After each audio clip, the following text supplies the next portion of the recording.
Hey, guys. Hey, Hey, Coach. Coach Thatcher. Joe Icono with GoBlackKnights.com. How was practice today? I'm good. Really good energy, and our guys get out there and they go after it every day. So it's good to see just guys flying around and really focused on some little things because we gotta obviously clean up some stuff. But our guys, I mean, it's a black flag mentality, right? And they just come out there and they keep grinding and keep working. So it was good. And, I know you and the rest of the staff emphasize fundamentals all the time, and ball security is a big part of that. Yet the fumble bug continues to seem to bite Army, especially the last couple of weeks. What can you guys, if anything? I mean, at the end of the day, it's up to the players to execute that. I understand that. But as a staff, is there anything you guys can focus on, execute? Because certainly with a team as athletic as LSU, they're going to be getting to the ball probably in some unexpected points, and probably blowing up some plays, even if you guys play great. How can you guys avoid turning the ball over against LSU? Yeah, you just got to practice it and get our scouts to really go after that ball and just continue to preach to our guys awareness and make them aware and drill it. And, and everything, every drill you do, it can't just be, hey, we focus on ball security and ball security drill. Any drill that we have, we're on those guys. And so we just got to continue to do it. And our scouts have done a really good job of trying to help those guys get better too. Another challenge kind of that's presented itself the last couple of weeks is offensive line being able to sustain blocks, create holes for the running game. Obviously, with LSU, super big, super fast, super athletic front seven. What are you guys working on from an offensive line standpoint to try and improve there? Yeah, just trying to be consistent and again get used to finishing those blocks and work on resetting their hands and work on resetting the line of scrimmage. Again, it's all those little things that for these some of these seniors, you seem like, oh, they're veteran. Well, they've had so many reps at a different thing that it's still they still resort back to that at times. And so it's just trying to get them enough reps. And those guys are working their tail off. And last question, around the running backs. Kanye Udo's kind of emerged as I don't want to say surprise. You guys probably knew how good he was, but as a young player who's done a really good job. Hayden Reed's gotten a lot of carries. The last game it was really those two sharing the bulk of the workload, with obviously Tyrell Robinson back from injury, and kind of you guys watching his pitch count a little bit, but him getting some big plays in as well. Is that I've noticed it's kind of varied by game this year. Do you guys see certain things in certain defenses that you think a certain running back skill set will work better for? Is it just kind of like Kanye's got the hot hand now, so let's keep feeding them? Kind of what goes into those decisions? Yeah, it's a little bit of all of that. When Kanye pops some of those runs, obviously it's a thing where, all right, he's seeing the holes this game. He's finding that groove and he's running. How he's capable. I mean, we saw it early in some scrimmages. He did some good things, and he's just like all the other freshmen. It just takes time to get used to. He's really good at that part. Every running back's good at running the ball. It's just the other intricacies. And it's such a talented room.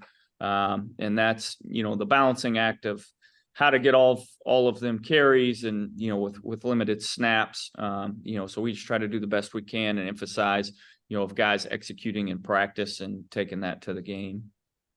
Thanks, Drew. Hey, Coach. Ken Kreitzer, Cam Vets Media. Good to see you. As Joe said, Kanye Udo had a terrific game.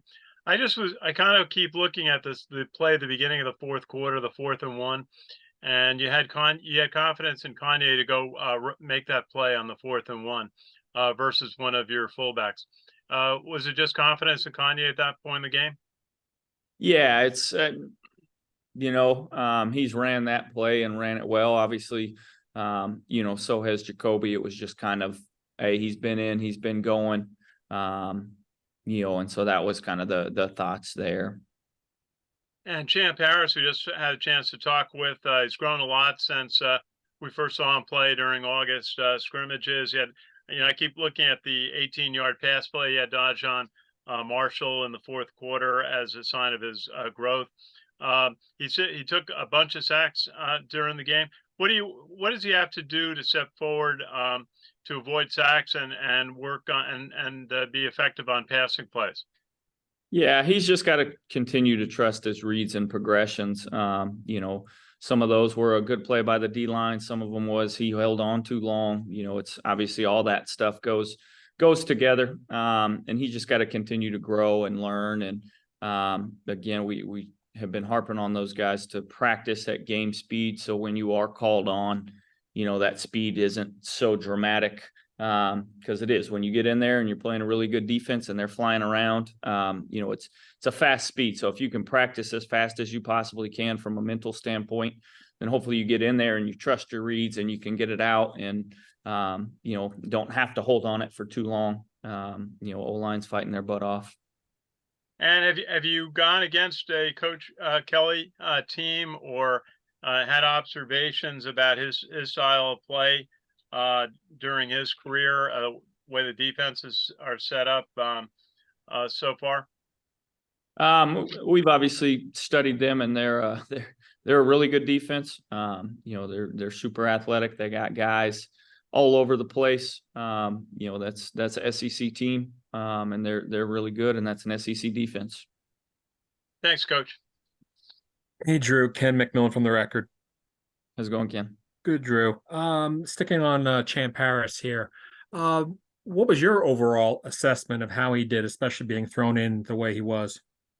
Yeah, there was some goods and some bads, and did some things well, and some plays he left out there, and some things he has to clean up. And it's to kind of be expected when you have a freshman quarterback in there, and he's just got to keep competing and working to get better and getting reps, and but there's some highs and there were some lows. If you have to stick with him for a bit, do you feel confident that he's going to be seeing improvement week by week here? Yeah, I mean, it's all those guys. That whole quarterback room is working hard, and again, it's one of those things. The more reps you get, it's hard as a quarterback. That's one of the few positions where it's like, I mean, you really play one guy in the whole game, whereas multiple running backs can get reps and O-linemen and stuff like that. So it's hard to get those guys a lot of extra game reps. But again, just preaching to all those young quarterbacks of, hey, you're always one snap away. You need to practice at that game speed, so when it's your time, you're ready to go. Obviously, before you were here, you knew that Army, resorted to a number of quarterbacks by necessity or otherwise in previous years. The moment that Bryson came out and you had to send Champ in, you as a coordinator, what's going through your mind? Just trying to switch your brain to what plays he's best at and what things he would like, and try to get him started on some plays where he can be confident on stuff. But just again, all these guys can really execute the base offense that we have going. So it's just trying to make sure he was ready to go in there. Yeah, but that was the first time this season that you had to deal with it. Is that tough as a coordinator? I mean, it's happened before. So it's just one of those things. You just try to be ready and understand, hey, here's the next couple guys up. Here's what they like. Here's something that could be good for them.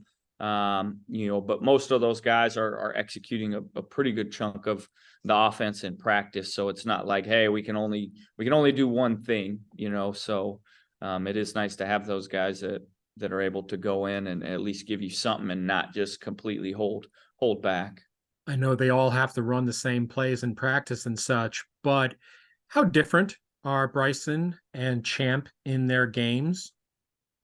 Yeah, there are definitely some similarities, but I think Bryson's a little more north-south tough runner. He has had a lot of experience between the tackles, whereas Champ's a little more east-west, and I think he can do some similar stuff, but he hasn't yet.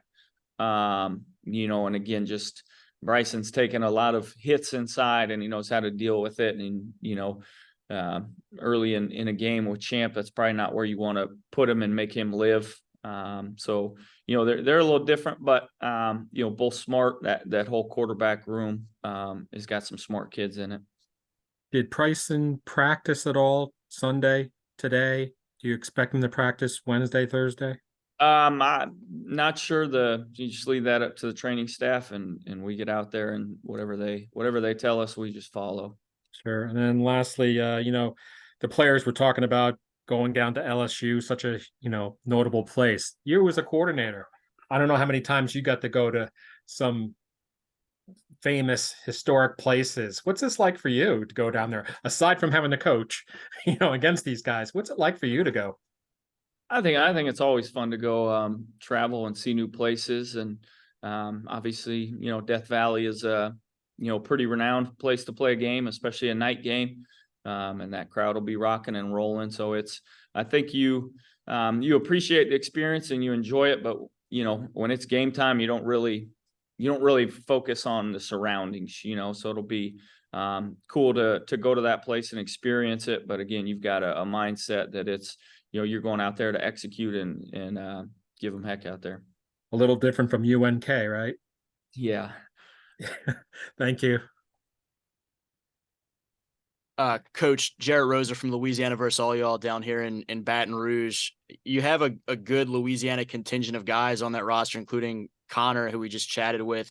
Can you sense some excitement from particularly the Baton Rouge guys to come down here, or have they kept that pretty stoic and businesslike pretty effectively? I think, it's anytime a kid goes back to where they're from, they get excited and they want to play well, and, their family's going to be there and stuff like that.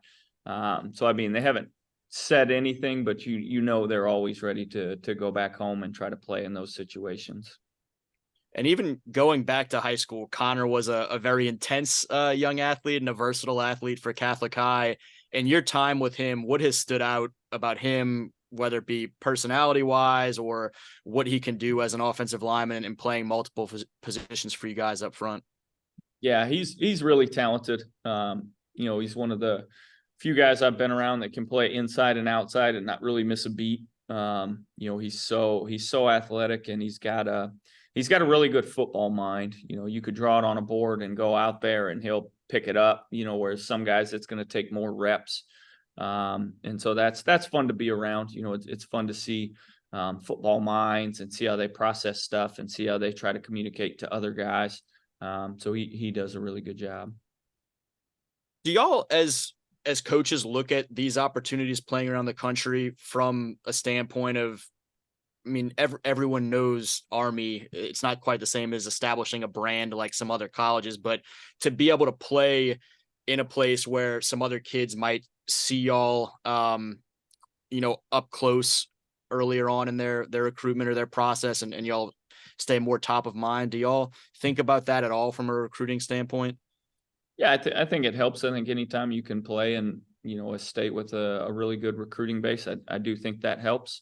Because kids get to see your team, and they know that they'll have a chance for their family to see them. And, obviously you want to go be competitive and execute and put a good product on the field, which that's our number one goal. Appreciate you.